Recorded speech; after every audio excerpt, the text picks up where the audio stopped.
name's Michael Wheatland, but today we are lucky enough to be joined by a guest, Doug Kelley, from IER, which is Inland Environmental Resources in the United States. Doug's an expert when it comes to chemistry, pH and alkalinity. Before we start, it's probably a good chance for you to make sure that you're logged in to YouTube. That way you're able to interact with the webinar as it's proceeding. This one is a pre-recorded session, so the interview I had to do with Doug a few days ago, mainly because the internet connection was a bit sketchy, so we didn't want to risk having 100 or so people online while we're doing a live interview and his internet drops out. So what we'll do is we'll watch that pre-recorded interview, and then at the end we'll look through I'll come back to you and we'll have a look through the comments or questions that you've made during the presentation. I'll try and answer as many questions as I possibly can, and we may any other questions that I'm not able to answer, I will make sure that we get Doug to address it directly in a follow-up email or follow-up maybe even a video message that comes in after this. So make sure you're logged in. We encourage you to start adding comments and questions along the side during the presentation. We'll definitely follow up with all of those at the end. And without further ado, I'll introduce Doug Kelley. Hi Doug, really nice of you to join us.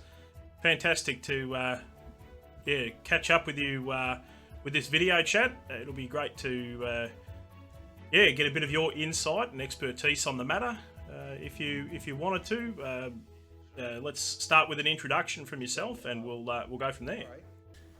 So this presentation, Chemistry 101, is geared toward wastewater chemists, but it's designed to be even more basic than that, just a pure, simple understanding of two main factors of chemistry, and we'll talk about those. But number one is trying to understand the periodic table a little bit, because the periodicity of the elements drives everything that makes sense with chemistry. And then number two, we'll talk about pH. But a little bit about myself. My name is Doug Kelley. I'm a PhD chemist. I'm a small town Iowa boy from the Midwest of the United States. Got my degree in inorganic chemistry from Iowa State University back in 1990, and have been doing pretty much nothing but water treatment, wastewater treatment, research, development for the past, since 1990, so nearly 30 years. My background is that I've always been very much drawn to nature and to the environment, and trying to understand how Mother Nature works. And it drives me crazy that a blade of grass can take the oxygen that we exhale and the carbon dioxide that's floating in the air, and with a photon of light, photosynthesis can zap it, and that carbon dioxide gets, it becomes nutrient for the blade of grass, and out pops oxygen. And we consume that oxygen, and lo and behold, we've got these red blood cells in our body. Well, the red blood cells contain hemoglobin, and that's kind of where biology stops. So you wonder, well, how does oxygen really bind to hemoglobin? Well, hemoglobin has iron atoms that are entrained within the hemoglobin. Well, oxygen binds to those iron atoms, and the hemoglobin and the red blood cell goes off to our fingertips and our toes, and it releases that oxygen and says, oh, carbon dioxide, there you are, hop on. Come on, let's go on back to the lungs, and we'll release you so that that little blade of grass has something for it to gobble on, and the whole cycle repeats itself. So oxygen binds to iron reversibly in hemoglobin. Show me anywhere else in Mother Nature, or even in brute science, where oxygen binds reversibly to iron. When oxygen binds to iron, you get rust. And that's a one-way reaction, and it is not reversible unless you got a blast furnace with a bunch of coke. It's just not going to happen. And yet Mother Nature has that happening every second of every day, because otherwise we wouldn't exist.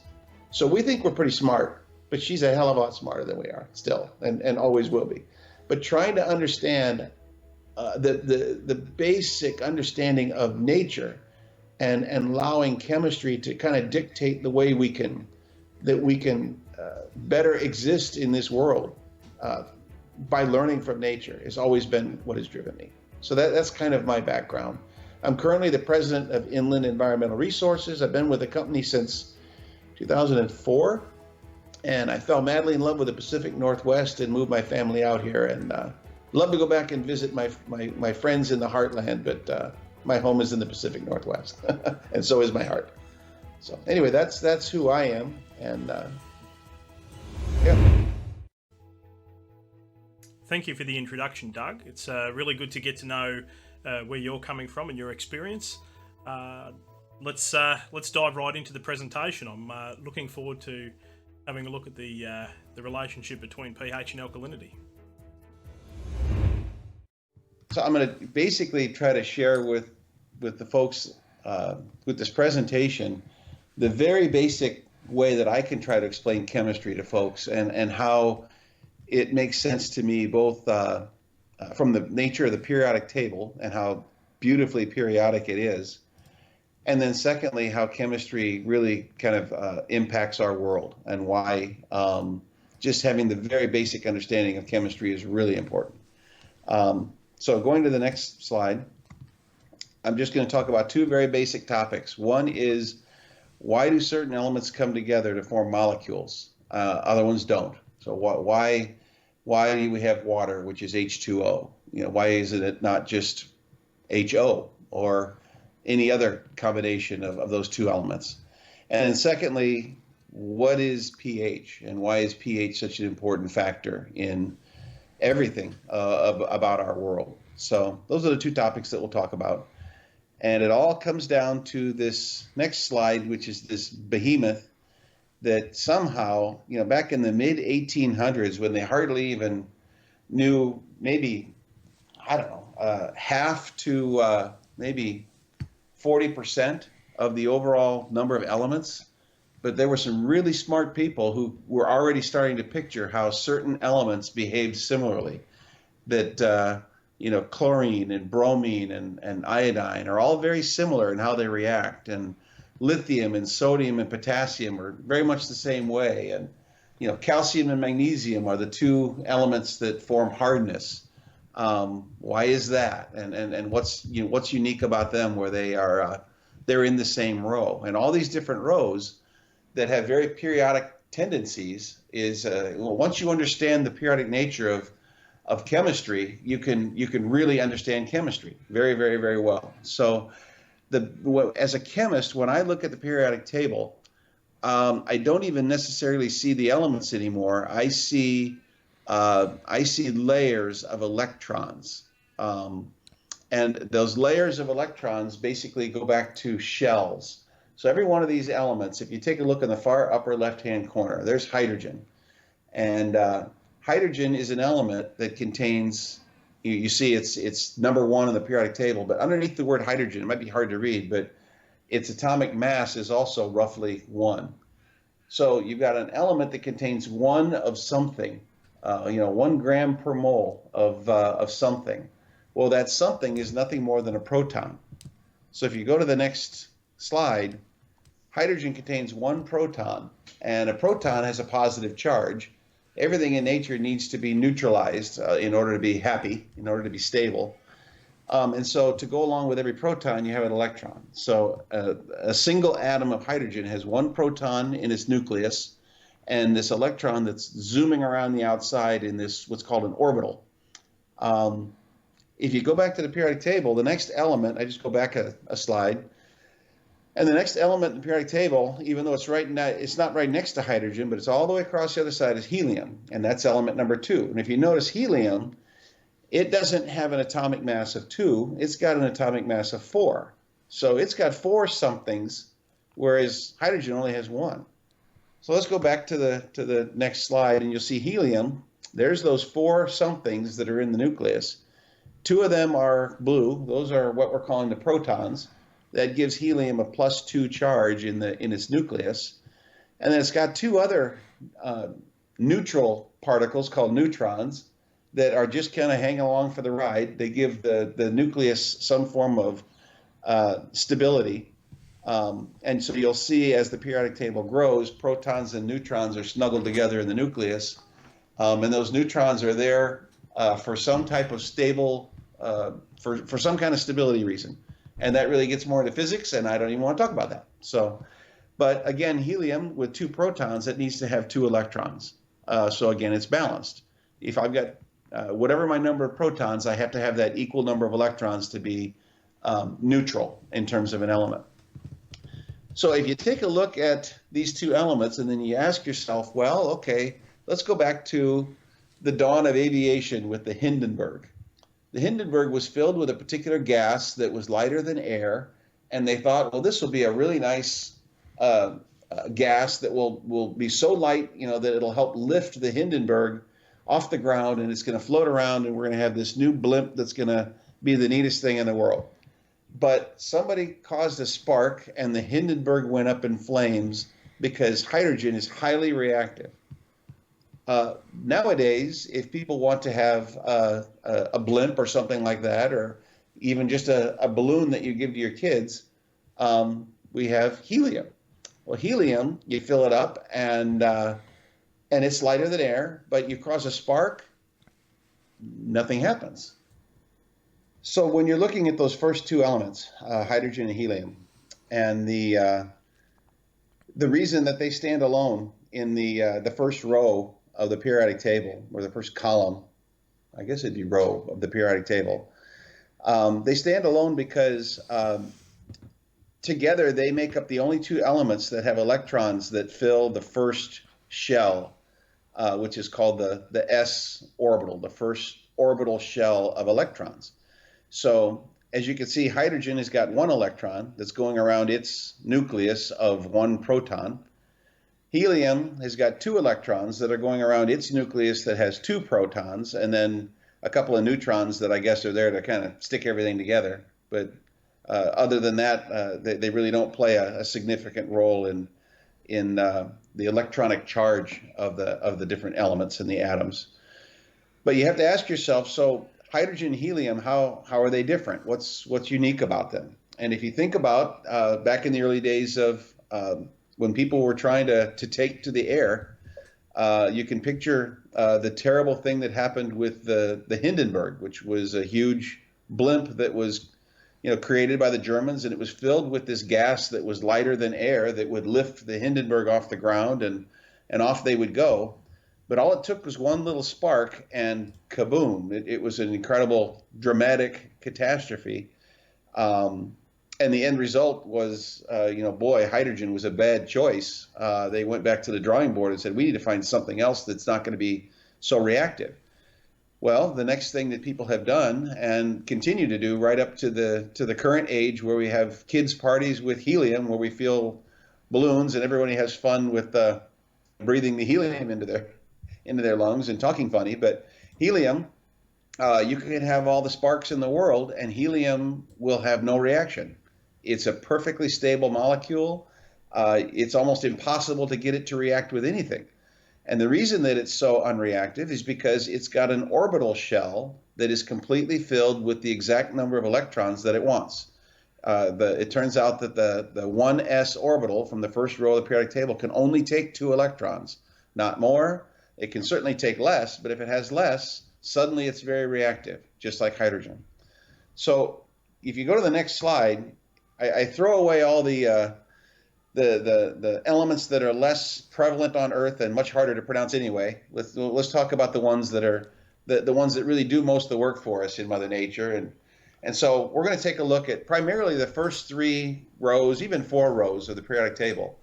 But if you look at those rows, every one of those elements, and this is the basic tenet that I try to explain to everybody in chemistry, every element in the periodic tables wishes, like anything, it could be like the noble gases, which are on the far right end of the table. Everybody wants to be like neon or argon or krypton. Everybody kind of jokes about Superman with krypton like it's some kind of special metal. Krypton is a gas, and it has no interest in reacting with anybody. It'll float along forever in the universe, and it won't interact with anybody.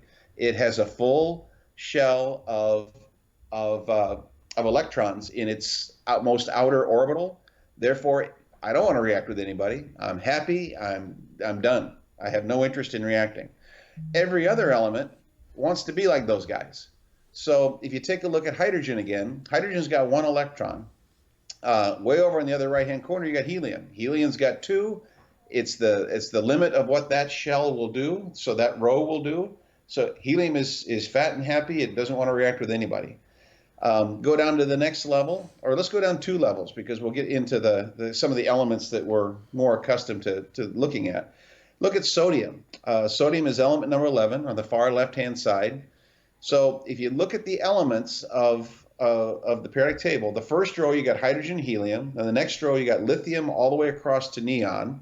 That's the second shell of electrons, and you've got different orbitals that are there. We don't need to get into that, but basically in the second shell, you can hold a total number of 8 electrons. And so that's why neon has 8 total electrons in its outer shell. It's got 2 in the inner shell. 2 plus 8 equals 10, and the atomic number of neon is 10. Neon is really, really happy. It's got all the electrons it wants. Along comes sodium. It starts the next row, which means the next orbital shell. And sodium has got 1 extra electron. Well, what in the world is it going to do with that 1 extra electron? That's not a very happy atom. Sodium is like, okay, I've got 1 extra electron. Now let's go all the way across that row. You got sodium and then magnesium. Skip over the big empty space and you go to aluminum, silicon, phosphorus, sulfur, and chlorine. Okay, now chlorine, man, chlorine is 1 electron away from being just like argon. And everybody wants to be like argon. Just like sodium would love to be like neon. So sodium says, okay, I got this 1 extra electron. What can I do with it? And chlorine is like, man, I sure wish I could find 1 extra electron. Then I could be like argon. So go to the next slide. And here you've kind of got the picture of what's going on at the elemental level. On the left, you got sodium. You got the first 2 rows of electrons that are all filled in. You can see the first 2 electrons that are closest to the nucleus. That would be the electrons that would be, associated with that row that hydrogen and helium are in. Then you got 8 more electrons that kind of fills up that second orbital group, where that takes you from lithium all the way across to neon. And you got that 1 lonely electron that's out there in the third shell saying, what about me? Not getting much love. So that electron says, boy, I can give that to chlorine and I can make a buddy with my friend chlorine. Chlorine has 8 of its electrons ready, or 7 of its electrons ready to go. It just needs 1 more. So again, go back to the periodic table, the very next slide. You ask your question, why is sodium chloride the chemical formula, NaCl? Why is that the chemical formula for sodium chloride? Well, 1 sodium, if it gives up its electron, it's going to have a +1 charge. And if that chlorine atom picks up the electron from sodium, it's got a -1 charge. Let's just go to the next slide quick. And you can kind of see electrically what happens there. Sodium says, chloride, you want to have my electron, take it away. And it does. So now you've got a negative charge on the chloride atom, but it's just like argon. Man, it's happy. Sodium has a plus charge. You would say, oh, well, that destabilizes the sodium. No, it stabilizes the sodium because it doesn't want to have anything to do with that extra electron. But now these 2 very happy ions have opposite charges. Whenever you have opposites, they attract. And so as you start to bring them together, you get crystalline sodium chloride, which is our table salt, and it's been on our planet ever since. So there you have sodium chloride. Let's go back to the periodic table one more time, and let's ask the next question. So why is H2O the chemical formula for water? And if you take a look at oxygen, now oxygen is 1 row up above the same row as chlorine. You see it's element number 8. It's got 2 spots away from being neon. If you count from the left-hand side from lithium, beryllium, boron, carbon, nitrogen, oxygen, add those up, that's 6 electrons. Okay, oxygen, in order to fill its shell, needs to get 2 more electrons. Alternatively, if someone were to come along and pluck away those 6 electrons from oxygen, it would go all the way back to be very similar to helium. Well, oxygen is so aggressive in its desire for those electrons. it will never let go of those 6 electrons. It always pulls electrons from everyone else. So unless oxygen is somehow interacting with fluorine, there's no more element on the planet that has a stronger desire for electrons than oxygen.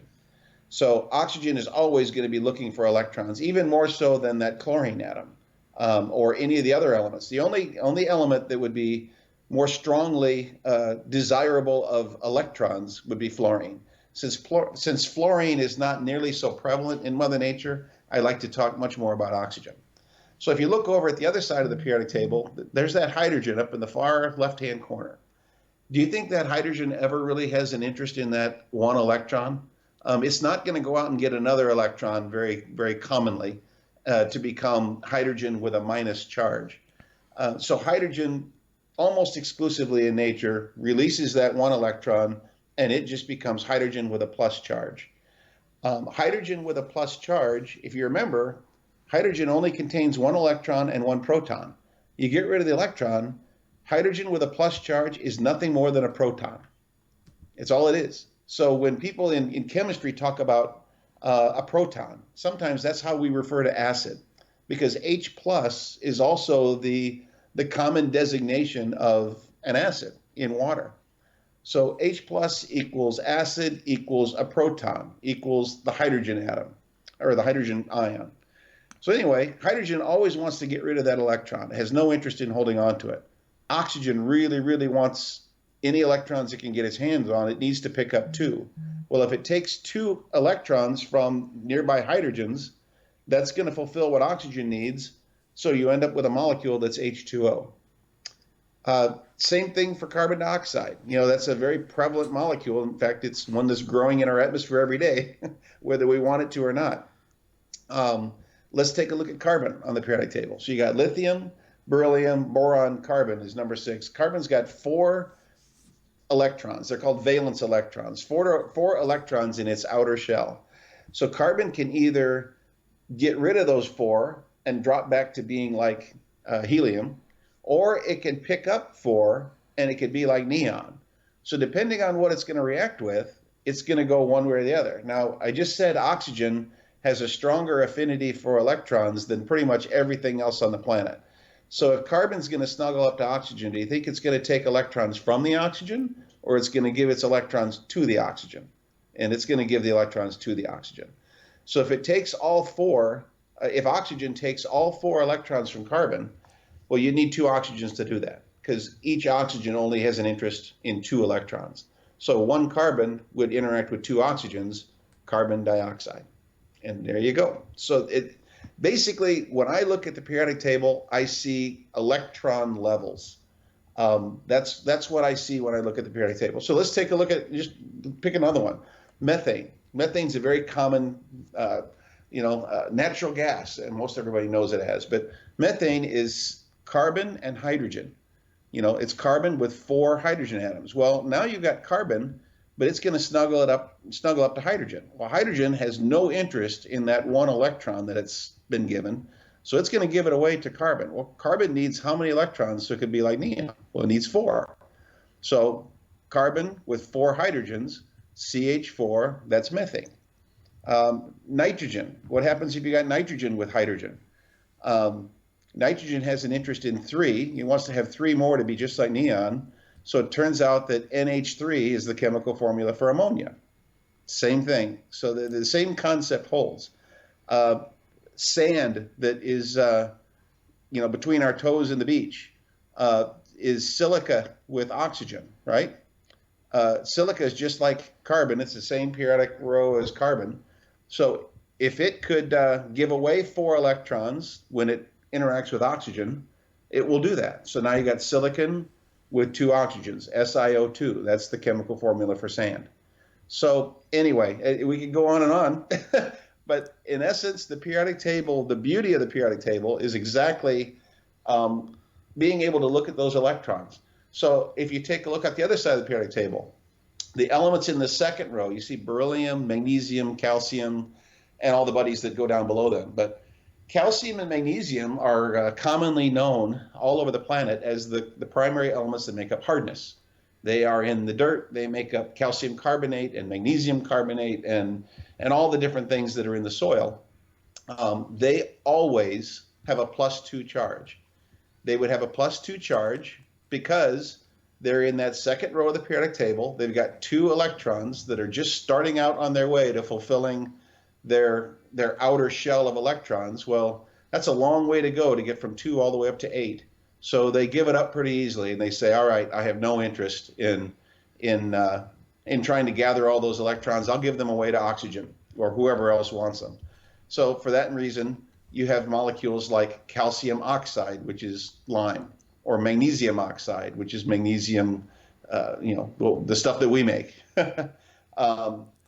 Anyway, so that's kind of in a nutshell how the periodic table works, and the basics of that kind of chemistry.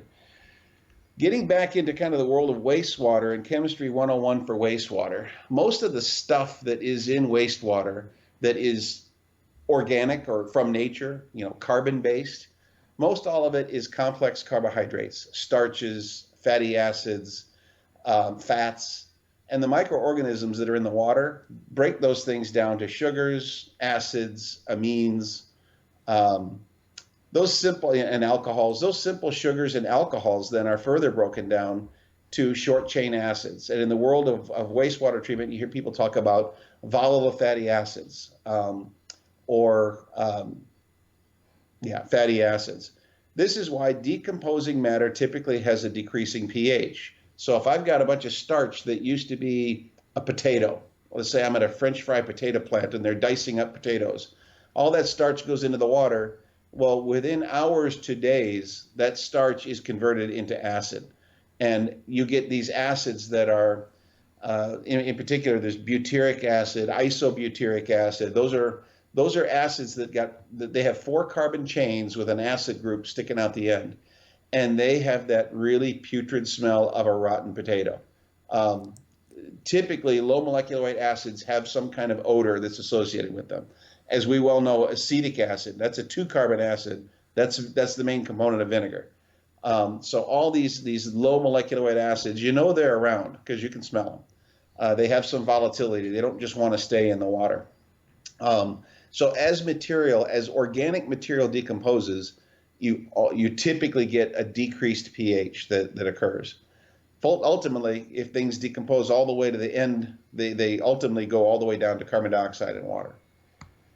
So let's talk about this effective pH, because pH is huge. It dictates so much of what happens on our planet. Basically, it's a way we can measure whether something in the water is either acidic or basic, and that's really important based on how that water is going to interact in different processes in our body, in any different manners. Water, H2O, is always in equilibrium, and I'm too stupid in the whole world of PowerPoint to draw a better equilibrium sign than those 2 arrows. But bottom line is this equation is constantly going back and forth. If I've got pure water, then, and I've got nothing else in the water, it's absolutely pure water, then that's considered to have a pH of 7. And you can see at the very bottom, you got a pH scale that goes from 0 to 14, from really, really strong acids that have a low pH to really, really strong bases that have a high pH. pH 7 really means that the concentration of the H+, the hydrogen ion, or the proton, remember, that's just a proton. We stole his electron. He's just a poor little proton. The concentration of H+ at pH 7 is 1 × 10 to the -7 moles per liter. So picture you've got a liter of water sitting on your bench top. And who knows what a mole is, but I've got 0.0000001 moles in 1 liter of that water that would be in the form of H+. So basically at a level that you can't even measure. I mean, well below the ability to measure H+ at that concentration. Similarly, the hydroxide concentration is also 0.0000001. In essence, at pH 7, what you have is pure water. There's really nothing else in that water. The H+ and the OH- are so negligible, they really don't, in all practicality, exist. Okay, but at any moment in time, the H plus and the OH minus on the right-hand side, a couple of those ions are reconnecting and they're becoming H2O, and simultaneously one of the H2O molecules is disconnecting and becoming H plus and OH minus. It's a very active equilibrium, but the amount of H plus and OH minus is negligible at pH 7. It's just water. But what happens if you start affecting that equilibrium? So let's go to the next slide. Here we are in this world of climate change where we know climate change is happening because the amount of carbon dioxide that scientists are measuring in the air keeps going up, and it's going up at rates that we haven't seen in our lifetime or in decades or even millennia. I don't know. But so what's the effect of that carbon dioxide, that gas that's in our atmosphere? So if I have an excess of carbon dioxide gas and it interacts with the water, which is what, 3/4 of what the surface of the earth is, some of that carbon dioxide is going to dissolve into the water. Well, when it dissolves, it forms carbonic acid, which is that molecule in the middle, H2CO3. And you can kind of see from a chemical perspective, all we did was that H2O, the H2 is the H2 that's in front of the CO3, and the O is just part of the CO3. Anyway, they come together and they form this nice new molecule that's really unstable, but it's in active equilibrium in water to basically dissociate H plus. Remember, the hydrogen really doesn't want to stick around with anybody. It'd much rather just be a proton. So it's going to separate, and you're going to get bicarbonate, which is HCO3 with a minus charge. That equilibrium between carbonic acid and the bicarbonate is the basis of what we call alkalinity in water. The more you get bicarbonate, HCO3 dissolved in the water, the more alkaline the water is. Therefore, the more buffered the water is, and the water actually holds its pH. But you can see from the arrows in this slide that if carbon dioxide dissolves in pure water, which has a pH of 7, again, really no significant amount of H plus or OH minus, but now I'm shifting the equilibrium because I'm creating H plus. I'm creating acid, which wasn't present before. So if I'm creating acid, a more acidic environment creates a lower pH. So my pH drops. So this is happening all over the world. We're seeing it even on the huge scale of the oceans, where it's actually starting to have an effect on things like coral. I mean, this is a picture that was taken from the Great Barrier Reef, which is really struggling, and it's struggling for many factors, one of which is certainly changes in pH of the water in the microcosm in more shallow areas of the ocean. There's a lot of other factors as well. The warming of the water is also important. Wastewater discharges that we are very accustomed to in the United States, coming from the Mississippi and shooting out into the Caribbean, causing major destruction to marine life and to the coral reefs. But certainly pH changes are having an impact on what we're seeing. So this is a nice chemical equation, but it really has actual function in the real world. So let's talk about wastewater treatment. What happens when you flick on your fine bubble diffusers for an aeration system at a wastewater treatment plant? Well, you've got this active equilibrium here. There's some bicarbonate that's already in the water, and so what's going to happen is, as you start to aerate, all that agitation is causing anything that's a gas in the water to escape. So carbon dioxide is leaving as you aerate just with normal air.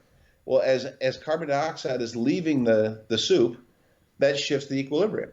So the equilibrium is going to shift now to the left, which means H plus is going away. H plus is starting to combine with the bicarbonate to form carbonic acid, which rapidly breaks carbon dioxide free and jumps off to the atmosphere where it wants to be. So that shifts the pH up. So it's very common that you can have wastewater having a pH of, I don't know, let's say 6.8, and it goes into an aeration process. And when it comes out of the aeration process, the pH is 7.4, or something like that. The pH goes up. Now, there could be other factors that would cause the pH to go down, and those are microbiological and some of the chemical reactions that are occurring within the microorganisms that can affect the pH and drive it down, and we can talk about that in another presentation. But purely from a chemical perspective, if you agitate water that's got bicarbonate in it, you're going to release some carbon dioxide that shifts the equilibrium to cause the pH to go up, because you're getting rid of some residual acid that was otherwise in that water. So pH is very much a function of a lot of different factors that can cause it to swing. And when you have significant changes in pH, it can have a dramatic effect on how active those microorganisms are. Do they do the job they're supposed to do in the wastewater treatment process? So we mentioned this before, the effect of aeration on water and the whole impact of alkalinity. I come from the Midwestern region of the United States. A million years ago, or maybe 100,000 years ago, I don't know, the Midwest of the United States used to be a huge sea. Well, the sea dried up and it left incredible deposits of calcium carbonate everywhere.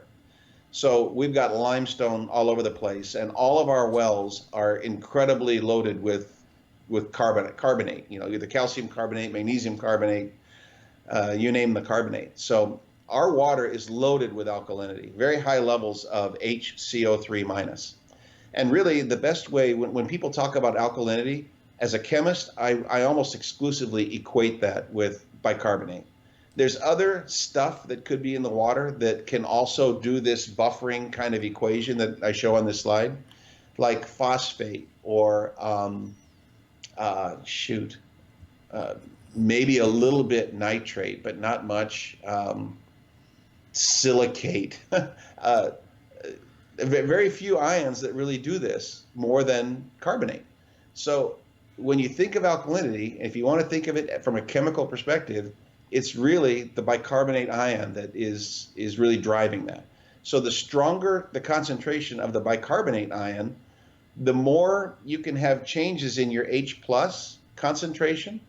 As long as that bicarbonate is a good, strong, high, ppm concentration, you can have changes that can affect the H plus one way or the other, but I don't change the overall pH because that bicarbonate is relatively stable, and it stabilizes everything else.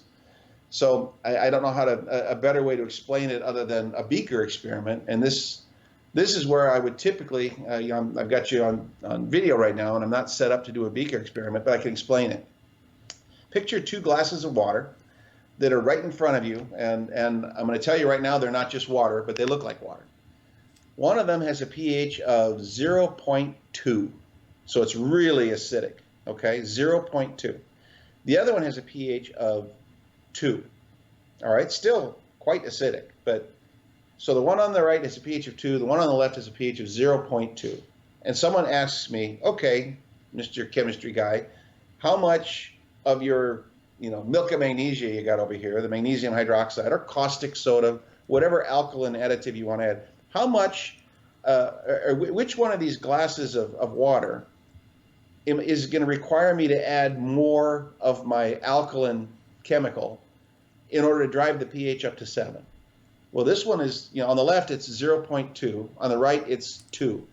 So the quick and easy answer would be, well, 2 is closer to 7. So it's probably going to take a lot less of my, alkaline chemical to take the pH from 2 to 7, right? That's logical. Okay, so you take an eyedropper and you put in 1 drop of your alkaline chemistry into the glass that has the pH of 0.2. And you stir it up for 10, 15 seconds, and you measure the pH.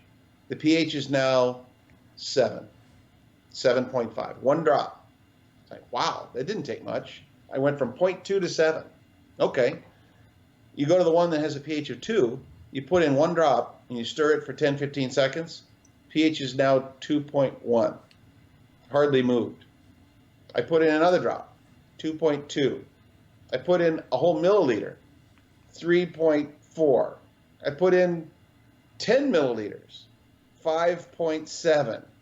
Wow, why is this so stubborn? Well, it turns out that the beaker on the left, which had a 0.2 pH, I put in 1 drop of hydrochloric acid, which is a very strong acid. Strong acids are immediately fully dissociated as soon as they hit the water. they release all of their H plus. Their H plus is totally free to run around that beaker all it wants to.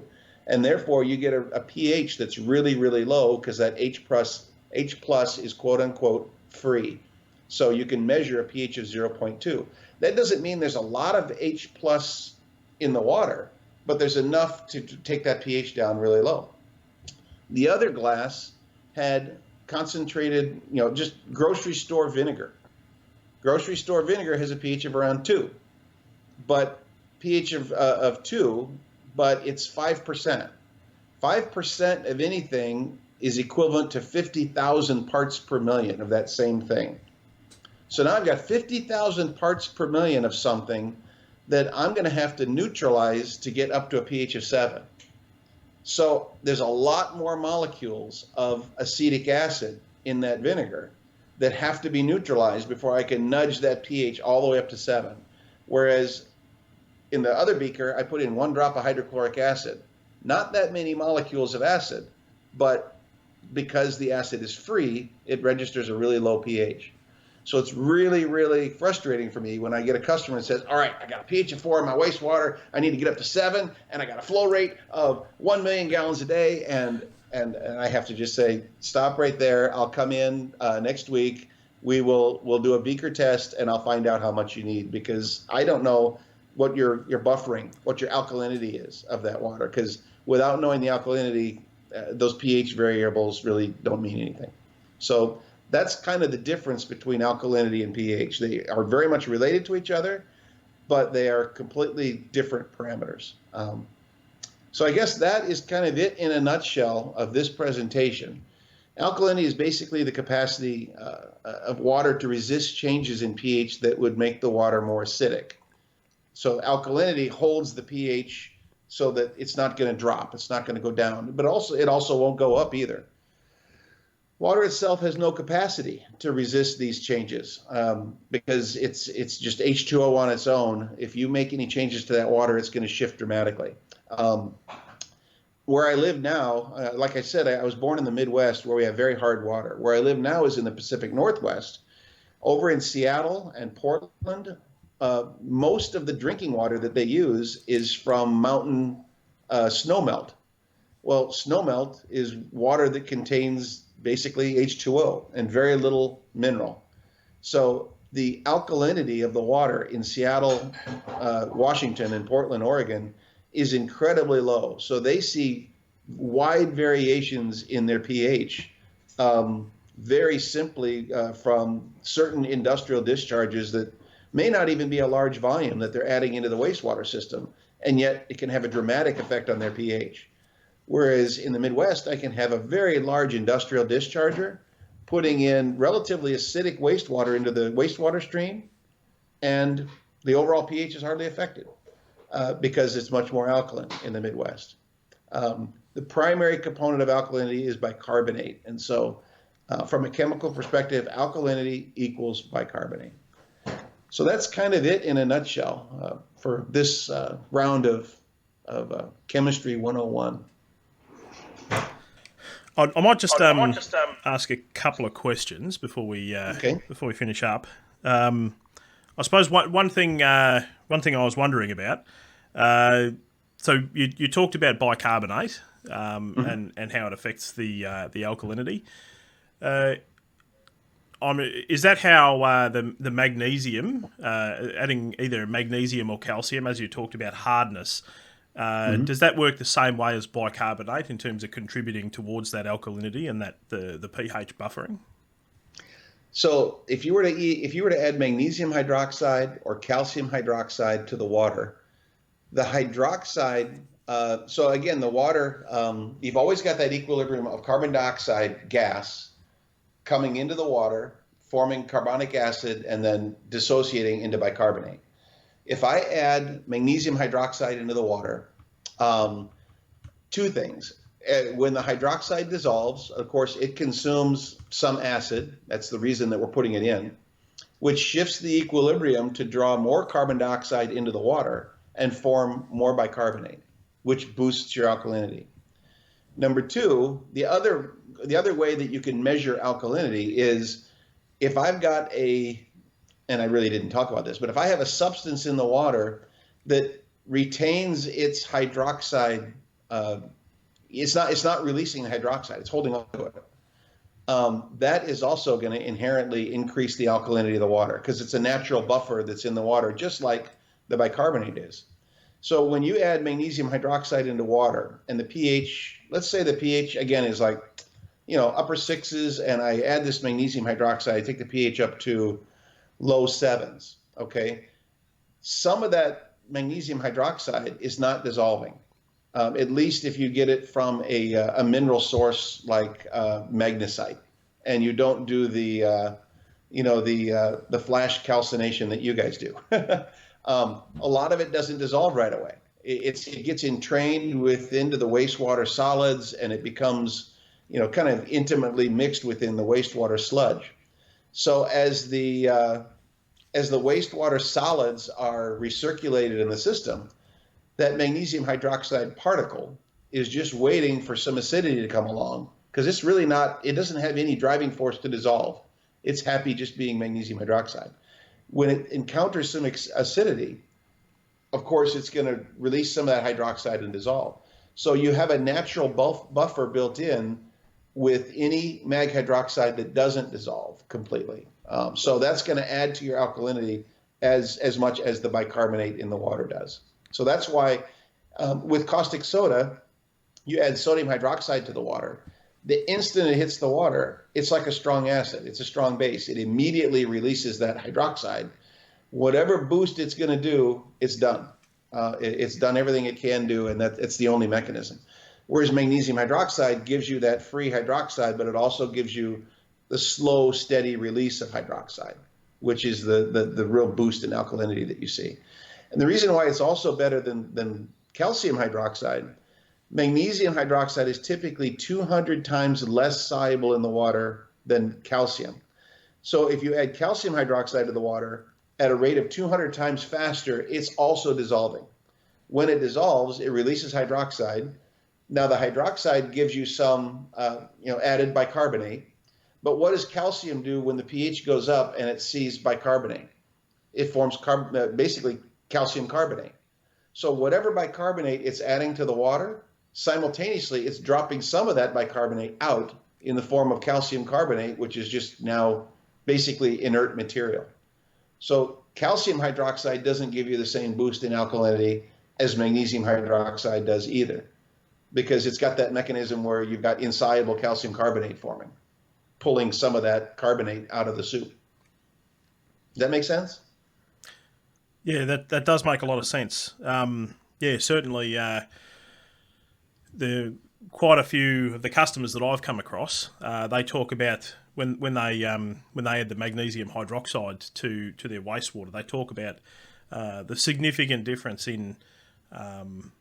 So as you were saying, if they added an equivalent amount of caustic or even say soda ash, sodium bicarbonate, they're seeing a significantly lower change in pH, but the alkalinity is kind of skyrocketing compared to those other types of products.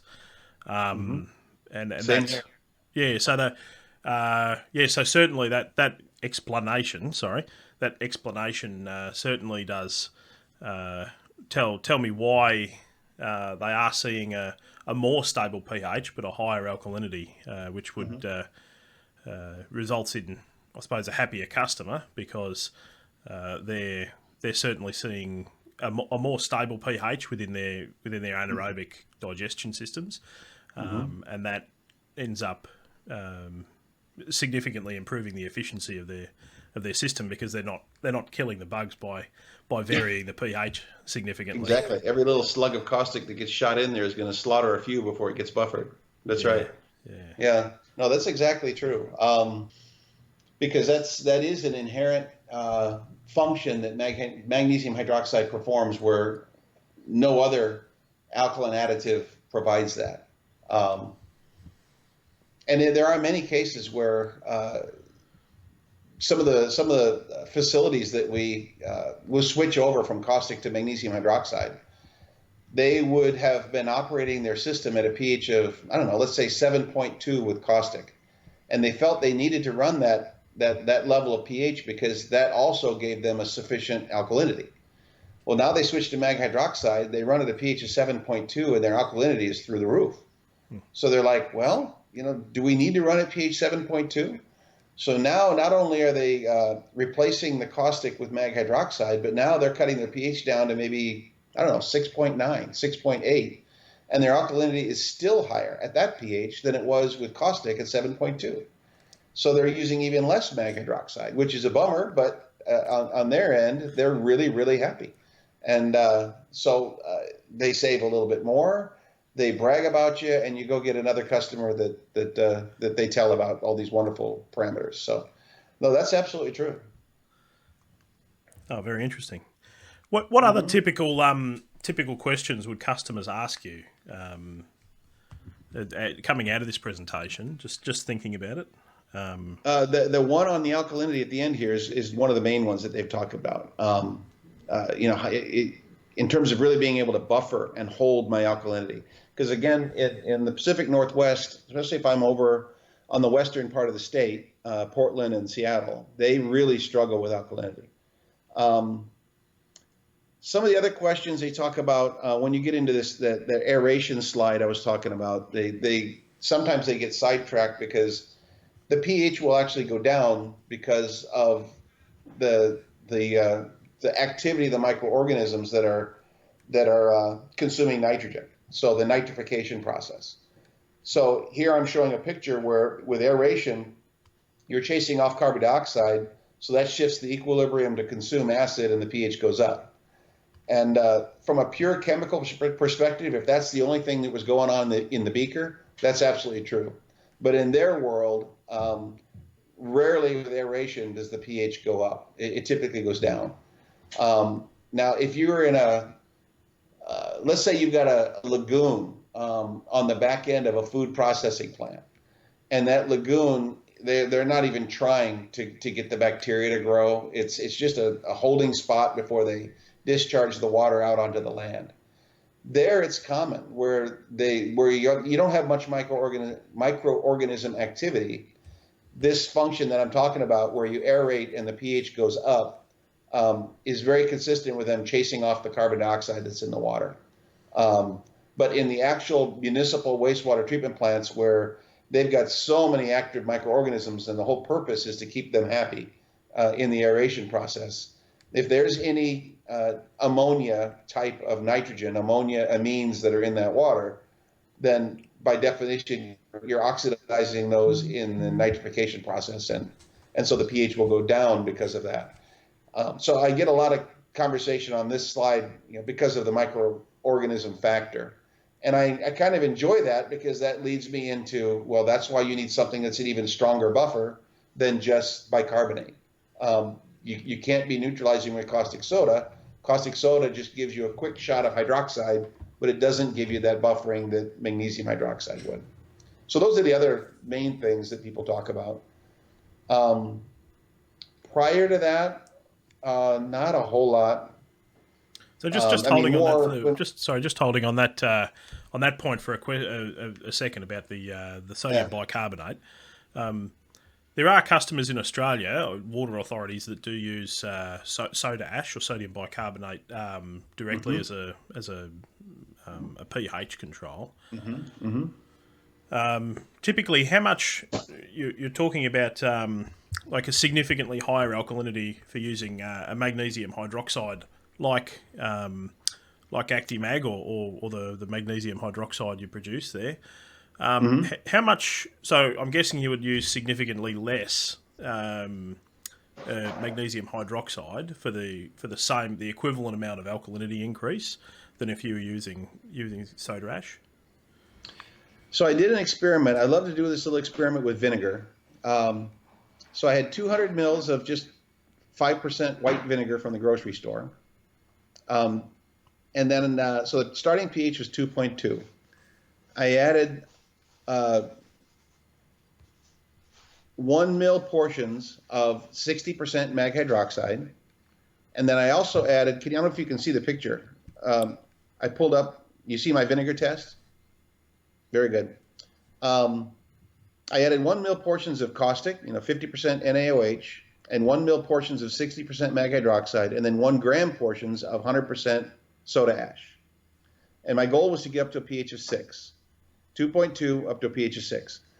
So with caustic soda, it took me 10 mils to get to a pH of 6.11.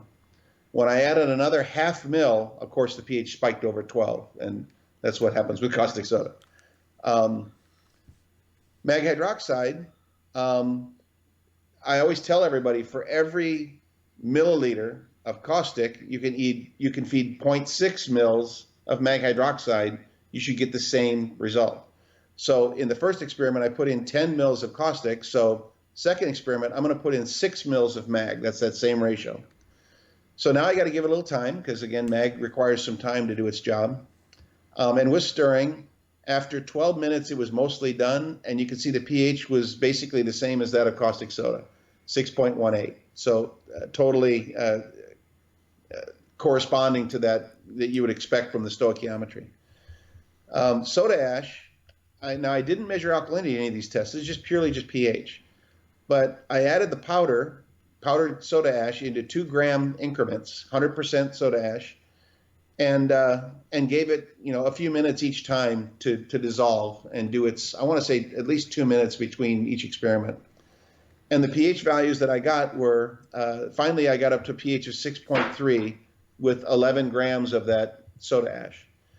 So basically, for every 6 mils of 60% mag hydroxide, it took 11 grams of soda ash to do the same work. So if you were to correspond that with pounds or kilograms or that kind of thing, you can make that conversion. But it takes a lot more soda ash to get the job done in terms of pH. Now, in terms of alkalinity, it would be useful to maybe repeat this experiment with an alkalinity test and see what the effect is on alkalinity. But this, I show this to people wherever we've had an opportunity to replace soda ash. And I've never done it with sodium bicarbonate, but if you did it with sodium bicarbonate, the concentration or the dose of sodium bicarbonate in this experiment to get you to a pH of 6, I bet it would be over 20 grams, a lot more. Right. Because you've already, it's not nearly as strong of a buffer as soda ash is. So you're going to even have to feed that much more. Yeah. Oh, look, that's been great information, Doug. I really appreciate your chat with us today. I think it's been very informative, if a bit long, but hopefully everyone's with us. If you've got a question, please make sure that you've put it into the chat so that we can have a look at it now. And without further ado, we'll have a look at the chat and hopefully answer some of your questions. Thank you very much for joining us, Doug. That will conclude your part of the webinar. I really appreciate your help and we appreciate your expertise. Thank you.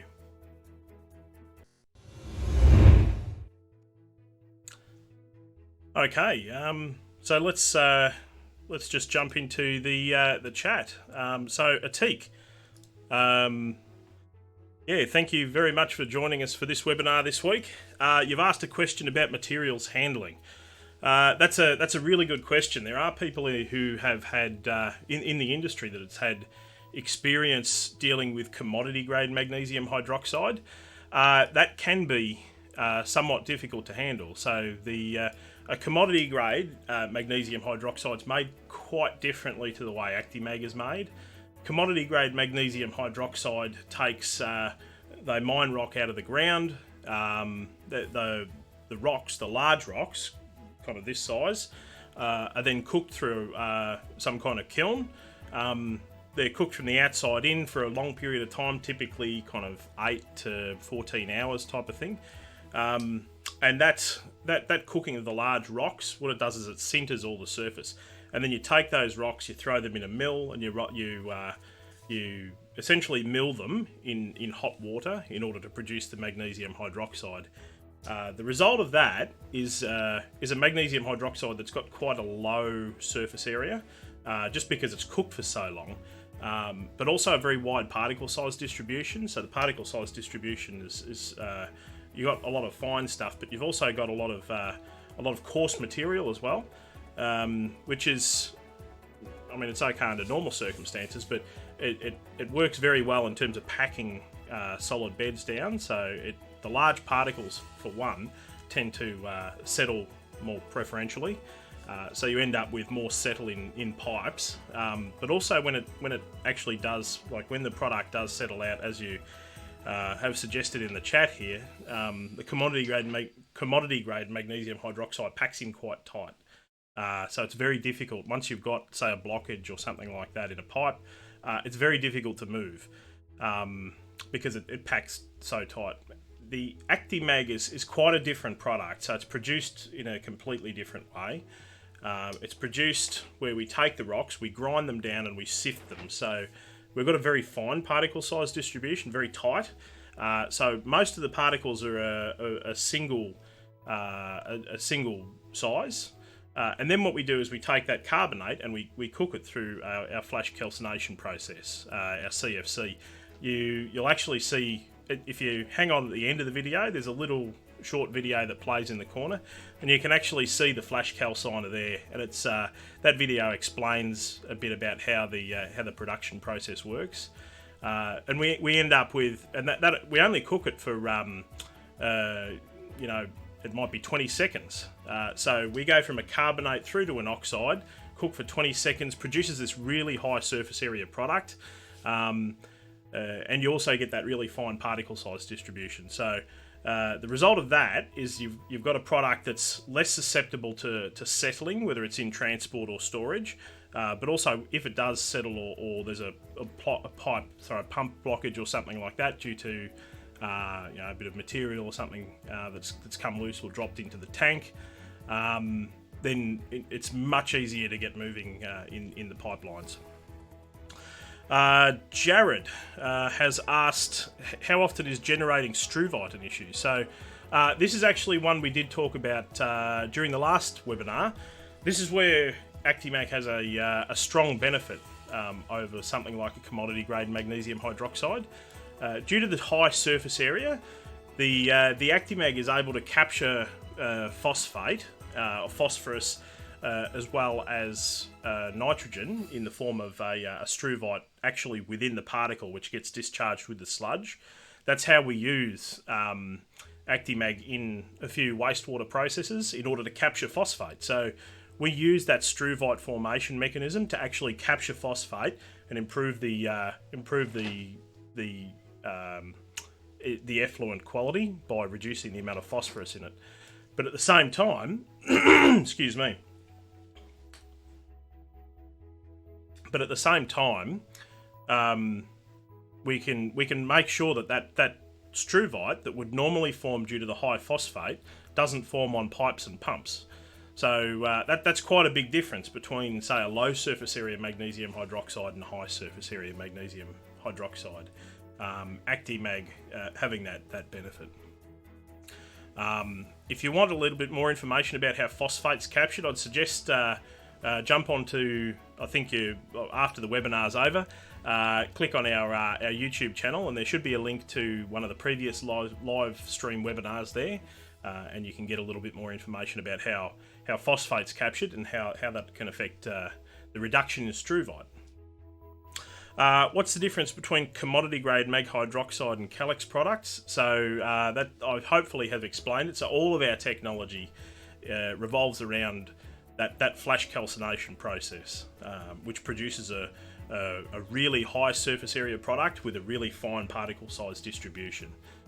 And the advantages are around speed of reaction. So the reaction, whether it's pH adjustment or another reason that you're using the magnesium hydroxide, it might be for boosting biogas or capturing phosphate. Because of that high surface area, those reactions are much faster, and you can complete the reaction in a shorter period of time.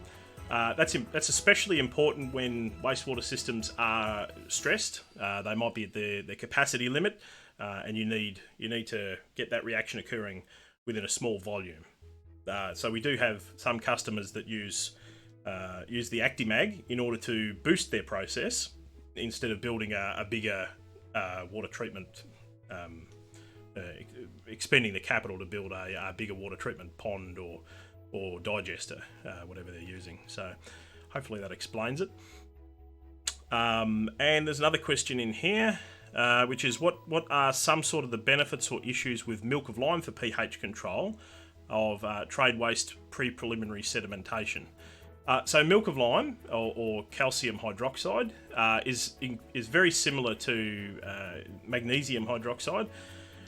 One of the big differences with it is that it has a much higher pH, so it's nowhere near as safe. You can get burns from milk of lime through the high pH, but also, and you've asked the specific question around trade waste or pre-primary sedimentation. So I'm assuming that's around capturing heavy metals and things like that. So lime's great for precipitating stuff if you need a really high pH, but if you need to control the pH within a certain zone in order to immobilise heavy metals and other things like that, or stabilise say waste soils, acid sulfate soils, or contaminated soil waste, or sedimentation. So that might be the sludge that's being produced out of a waste process. The magnesium hydroxide has an incredibly high alkalinity, and as Doug was saying during the presentation, it's got a very low solubility as well, so it becomes available as it's needed. So that way it's able to stabilise the sludge or the waste, the solid waste for much longer, and you don't end up with wild spikes if you need the pH controlled within a tight margin in order to immobilise those heavy metals. I think that brings us to the end of the chat. If there's we just got okay, so there was a reply there. So is there a dispersant used in magnesium hydroxide slurries? There are some products on the market that use additives, so viscosity additives, whether those are polymers or dispersants. Those magnesium hydroxide products tend to be a much lower concentration of magnesium hydroxide, so you might end up with a mag hydroxide of 30% instead of 60%, so you only get half as much benefit from the same amount of product. So the ActiMag is produced, it's largely just a pure mineral product that has been through that the flash calcination process to produce that really high surface area, really useful mineral, and that mineral is the active ingredient. So that's what you're looking for. So so maximising that concentration while making sure that the flowability and handling of the product remains good. So that's how we've developed our product, and why we use that really tight particle size distribution in order to improve the product handling compared to the commodity grade products. But yeah, fantastic question. All right, thank you very much for all those. Look, I hope you've enjoyed the webinar. I personally have found it pretty valuable in going back to the basics when it comes to pH, understanding that relationship or the dynamic between the hydrogen ions and the hydroxide ions in solution, and how that relates to pH, and the fact that the alkalinity is actually the thing you need to determine how much resistance there is to push that reaction in one direction or another.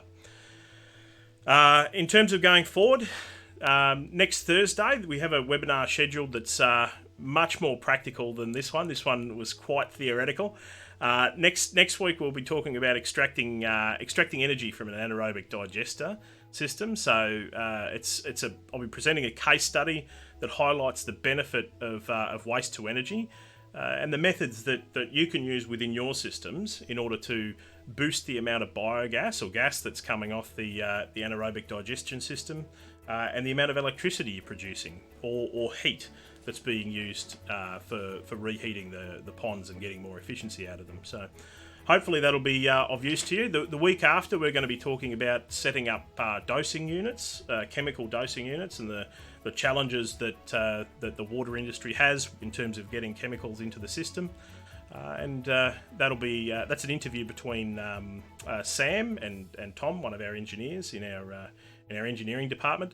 So hopefully that'll be of use to you. So, look, thank you very much for joining us, and I hope you have enjoyed it. Apologies for any teething issues that we've had over the past couple of weeks with getting the streams running. Hopefully, it's not causing too many problems. We're all in a new time at the moment. So, look, thank you very much, and we'll hopefully see you all next week. Thanks.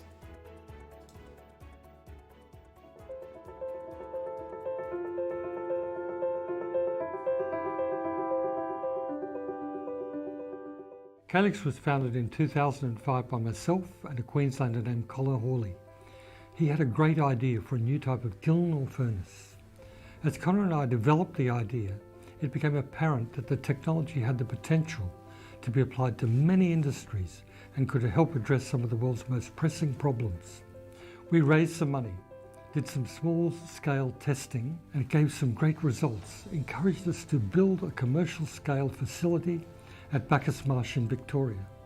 The Calix flash calciner, or CFC process, involves grinding minerals or other feedstocks to between 1/100th and 1,000th of a millimetre in size, then flash heating them in an externally heated reactor in a very short time, up to about 950 degrees centigrade. As trapped gases in the material bubble out through the particles, they create highly porous structures. These particles are then cooled very quickly, leaving a very porous, honeycomb-like structure. New materials produced by the CFC are proven to have similar reactive properties to nanoparticles, without the safety concerns and high costs, but with all the benefits that nanotechnology is developing into numerous products, applications and markets. I joined Calix in 2013 because I could sense the huge potential of this technology. It's a platform technology that has two sides: production of nanoactive materials on the one hand, and the potential to be applied in CO2 capture on the other. Our first commercial product was released in 2013 for wastewater treatment, followed closely by two more products in 2014, one for infrastructure protection and a specialty chemical additive. All these products are now in export. In addition to our commercial products, we also have some pre-commercial products already in paid trials in Asia and Europe that look really exciting. One's a water conditioner to help with yields and environmental problems in aquaculture. And the other's a non-toxic, environmentally friendly, broad spectrum crop protection product. We also have a rich research and development pipeline with some really exciting developments in advanced batteries as well as CO2 capture for the lime and cement industries. Additionally, if the materials have trapped CO2, the technology can separate that CO2 directly for no additional energy penalty. For example, limestone by weight is approximately 50% CO2, which is released as a gas when making lime, and is therefore why the cement and lime industries are very CO2 intensive. Application of the technology in CO2 mitigation is thus of interest to those industries. And we're piloting these programs with over 25 million in funding from Australian and European governments. And we are working with some of the world's largest companies in these areas. Having proven its commercial products and business models, Calix is about to embark on some serious market entries into the US, Europe and Asia to grow its revenues and margins. We will also continue to develop our pre-commercial products into fully fledged commercial products and processes through both direct and distribution sales and licensing strategies. And lastly, we'll continue to develop the multitude of high potential R&D applications into some of the world's fastest growing industries. Calix really is all about creating new materials and processes to solve global challenges.